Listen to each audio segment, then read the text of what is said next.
Ipswich Star Facebook Live chat, focusing on all things Ipswich Town. I'm Chris Brammer and I'm joined by Chief Football Writer Stuart Watson, or you might want to call us Beardy and Baldy, as someone did on our last broadcast. I'm sure you can guess which one's which. Yeah, thanks for that. Yeah, we're on the top of Archant Towers, literally. We're not quite melting into the roof today, it's not that hot. It's still quite a warm one up here. It's nice and calm before the storm, I guess, before next Saturday's game. If you want to join this chat, please do, and our cameraman Mark will fire the questions our way. Just keep them sensible as always. Obviously I've started something now, we'll be getting all kinds of different ones, won't we, coming in, but yeah, let's just start by looking back at that place behind us. It was a hive of activity yesterday morning. I went myself with my little 7-year-old nephew, and I think there's about 6,000 fans there. Most of them queued up patiently for autographs. They all had to choose the table. We chose table 3 with, I think it was Mick McCarthy, Freddie Sears, Joe Garner, Webster and Dean Gherkin. So we got some nice autographs. We also grabbed David McGoldrick as well when he was at a loose end. But there was certainly a good feel-good factor about it, and it was buzzing, as the players say. Yeah, it's always a great day, the open day. And I think Mick was in very good spirits yesterday. He sort of said he was humbled by it. We had a bit of a joke with him. I was told that, as you say, his table was the most popular. I think the queue got funneled into different ways for the tables, and everyone was heading to Mick's, and he sort of joked that that was more the player factor, being with Freddie Sears and Joe Garner, that kind of made that rather than him. But he was in good spirits, and I think more proof that time's a healer, really, and all that sort of negativity that was about the place back in May has kind of faded away a little bit, and a lot of good stuff on and off the pitch over the summer, and I think everyone's raring to go again. It's a blank slate for everyone, and let's just hope they start well. And credit to the club, it works well. I mean, you're told beforehand that you can only go to one table and there's only 5 players on, so initially you might think, oh, that's not so great, but that's the only way they can work it logistically. There's that many fans there, and the players all spend time with the kids, and they have pictures taken, they'll chat with them and have a bit of banter. It works brilliantly, doesn't it? Yeah, it's a massive reminder, and Mick said this, a massive reminder of what this football club is all about, a community football club, and some of that got lost last season amongst all the ill feeling, and there was a lot of things the club did wrong, especially with the season ticket prices going up and that thing. But yesterday was a reminder of what this club's all about: community, family, and fair play to the players. They go over and above.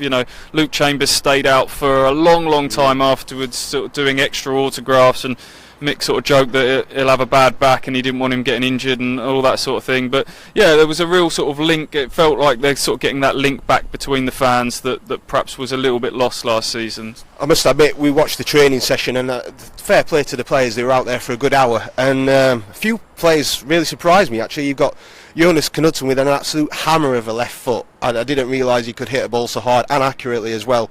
You never know if they've got a striker shortage at the start of the season. Jonas might be there. Tristan Nyden was another one. I actually got a video of him that I put up on our YouTube channel. Picked out an absolute worldie, top corner. I think he did 2 or 3 of those in a row, and the fans were really getting excited behind him. And I think you saw a couple at the other end of the pitch, didn't you? A couple of defenders maybe that had starring roles with Miles Kenlock. Yeah, Kenlock will come on to that sort of starting 11 for the opening day in a minute, I think. But Scoos was the one that sort of jumped out at me. I mean, he always jokes with us when we interview him about his lack of goals that he's one of the best finishers in training, and it's a bit of a running joke. But he was finding the net regularly yesterday. I mean, he's got good technique the way he strikes the ball, so it surprises me that he just doesn't do it in the games. But he was finishing well, wasn't he? And talking about looking ahead, then we've got Charlton tomorrow. You're heading down to the Valley for what time's kick-off tomorrow? Is it 3 o'clock kick-off? Yeah. Are we going to see an idea of what Mick's likely to be lining up for ahead of the Birmingham game next Saturday? Obviously Selina wasn't there yesterday, he's ill again, and Adeyemi and Hughes still haven't featured yet. So are we going to still be a little bit light, do you think, in midfield come next Saturday? What's you thinking? It's looking that way, isn't it? I think tomorrow's team selection will give us sort of the biggest hint yet. No doubt that the preparations haven't been ideal. I think they're a little bit behind because of this sort of illness and bug that's kind of swept through the camp and affected quite a lot of players. and a few injuries too. So Hughes hasn't featured at all with this Achilles problem, and Mick said he's not going to play until he's 100% perfect with that. So he's not going to be ready for Birmingham. Bishop groin, Hyam's still out. Selina's ill again, so he wasn't there yesterday. So that puts a little bit of a question mark over him. So it's not been ideal in that respect with injuries and illnesses, and even people like Luke Chambers who are playing have had a curtailed pre-season. He had tonsillitis. I'm trying to think. Adeyemi's still out ill, so albeit he was on the team picture. Yeah. So Mick sort of said that he'll be a couple of weeks until he's ready. So I think most of those that I've mentioned aren't probably going to be ready for the Birmingham game. So it's not ideal, but by and large, I've been impressed with the way that they've tried to go about things in pre-season. There's certainly evidence that they're trying to play a different way, more easy on the eye, keeping the ball on the floor. So that's been the major plus, and it's also left the door open for a number of youngsters who none of them really have looked out of place, none of them have let themselves down. A lot of hype around Flynn Downs, justifiably so. He's been the pick of the bunch. But you mentioned Nydam earlier. Conor McKendry's been lively. Northern Irish winger, I think he's done well. George Fowler did well the other night. Ben Morris up front as well. So there's the academy's producing again, and again we go back to what this football club is all about: community, family, but academy as well at the heart of things. And since Brian Clue's gone back into a coaching role up there, and they put Marcus Evans has put a fair bit of money into the academy in recent years, and I think we're seeing sort of the fruits of that labour now. We mentioned Selina as well earlier. I'd just like to touch on him. We were both at Colchester on Tuesday. It's the first time I've seen him. He came on for a second half cameo. The game was low key to say the least, but within about 2 minutes of him being on the pitch, he was my man of the match. I thought it was excellent, and he looks direct, he's tricky, he's got a bit of pace about him. He's not scared to leave his foot in as well. He's got a little bit of devilment like Tom Lawrence. He looks the whole package. Tom Lawrence is the big boots to fill there. He's effectively been brought in as Tom Lawrence's replacement, and as a real comparison there, as you say, plays on the left side. He's right-footed. He loves to cut inside, but he's got a few tricks in him, isn't he? He immediately his first thought is to take someone on, and he's got a bit of that edge about him as well, which I think they'll need. Yeah. So like you say, immediately first thing he did was take a marker on. Second thing he did was cut inside and get a shot away and force a save. So the hope is that he will bring that little bit of stardust to the team that Tom Lawrence did last year, because we all know that the entertainment factor needs to improve here, and hopefully he'll be one that can get people off their feet. And that back four, are you thinking that that's probably going to be the one that's going to start against Birmingham, injury permitting? So you've got Kenlock at left back, I think it was Chambers and Webster in the middle, and Iorfa at the right. Yeah, I think fullbacks is going to be very interesting. I can't remember. Iorfa started at centre back, didn't he, on Tuesday night, and then got moved to right back in the second half. Yes, so I think my personal feeling is it's Kenlock's place to lose. I think he finished last season so strongly.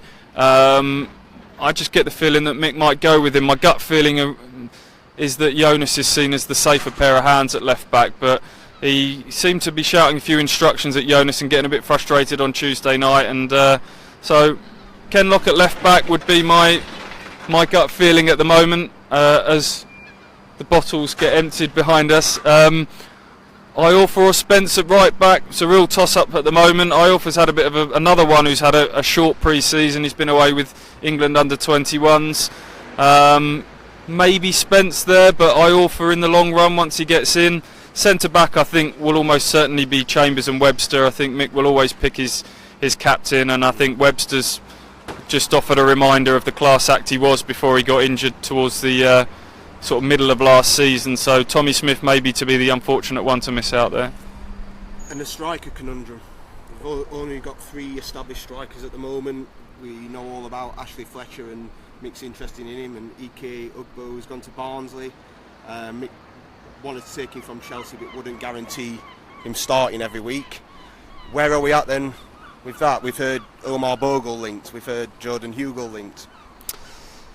Yeah, well, Mick was quite open about that yesterday when he was chatting to us. He mentioned about an inquiry for Ashley Fletcher at West Ham, who's someone that they've inquired about for the last 3 windows now, including this one, but he now looks to be going to Middlesbrough for 7 million, which just is another reminder of the money that's being spent in this division. Bonkers, I think, Mick said. Bonkers, yeah. We've had our first outing of bonkers for the season.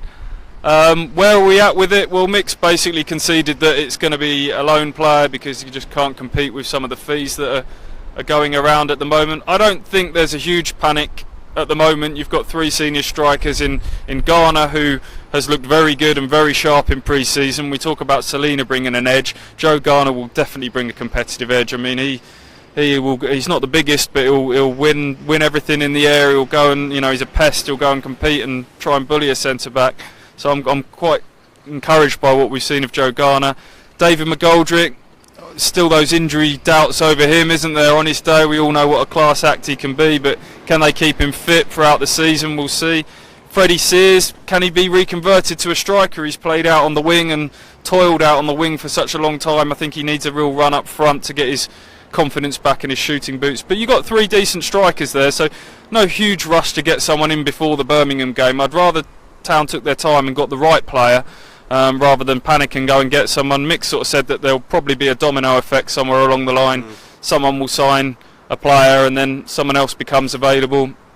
You talk about Fletcher going to Middlesbrough now. They've brought in, I think, 3 strikers this summer, so there's a chance that somebody will have to go out the door there. Rudy Gestead is a name that's been mentioned. Whether his wages are feasible, we shall see. Obviously only went there for decent money from Villa in January, but he'd be perfect as a bigger, more powerful target man who knows the Championship. Bogle, you mentioned Omar Bogle at Wigan, sort of made the jump up from Grimsby, having made his name in lower down the divisions.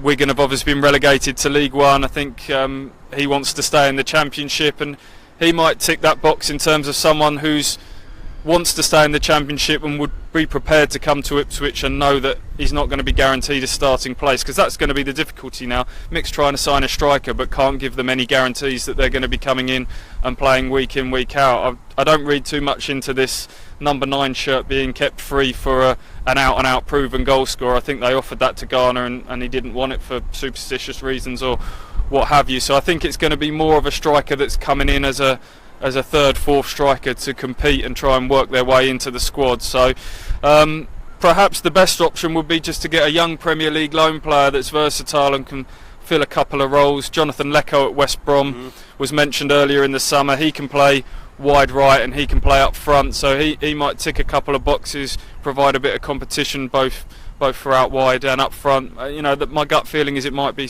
someone in that sort of mould, a youngster from the Premier League that can come in and do a couple of jobs. I've got him in my fantasy league team at the moment. He's on my bench, but I think I might change that before next Saturday. But that's just about it. Are you looking forward to the new season now? It's just about upon us. Yeah, I think I'm the same as most fans talking to them. I think last season got everybody down who was watching it week in, week out. It was undoubtedly took its toll after a while because it wasn't the easiest to watch, and we've gone through that loads of times. But as I said earlier, time's a healer. I'm encouraged by what they've done on and off the pitch over the summer, and they just need a decent start. And Mick recognises that. He knows that the mood has improved, but if they lose that opening game or if they have a bad start, then that the pot will come to the boil again, and I think we'll hear all that ill feeling. So it's a really crucial opening month to the season. Let's hope it starts really well. Brilliant. Well, that's just about it for this week. From myself, Chris Brammer, and Chief Football Writer Stuart Watson.